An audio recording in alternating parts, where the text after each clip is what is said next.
AI can generate lots of code fast and at fraction of the cost. So should developers be worried for our jobs? The hype around AI and the investment bubble that comes with it is crazy. I even reserved didtheAIbubble.com. Check it out. But recently the improvements have been marginal. The argument that this is going to be even better soon doesn't really hold anymore. Most of the news recently has been about better integration of existing models. Still, there are some really loud voices saying that software engineering is just over. We need to upskill or we stand to lose our jobs. My problem is that these claims mostly come from people who have strong incentives to make us believe that. People who have investments in AI, who run AI companies, and of course leaders who wish they could downsize their organizations because engineers are expensive. But what is the actual reality? And I want to talk about two different things here. One is what's going on right now and what's in the future. So right now, after using these tools for over a year,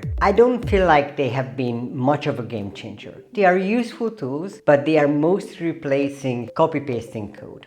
And the code it generates is low quality and has lots of errors. It often gets stuck by trying to figure out things. And quite honestly, typing has never been the bottleneck. AI did speed up some processes while we are doing software development, but it hasn't been the game changer that we expected, because actually writing the code has never been our job. Our job has been figuring out how to integrate all these things together. And with that, AI hasn't done that great of a job. Okay, so what about the future? Of course, I cannot make predictions.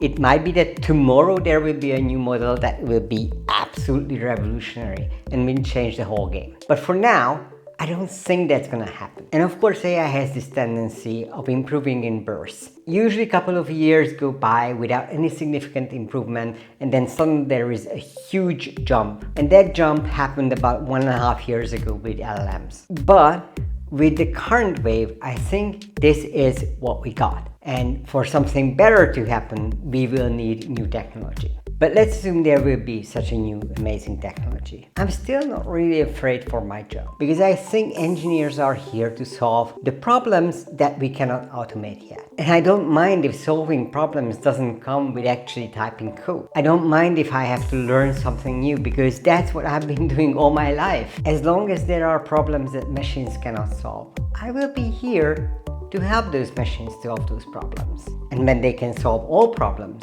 why would anyone still want to work? I hope you enjoyed this video, and if you did, don't forget to hit like, subscribe, and watch this next video here.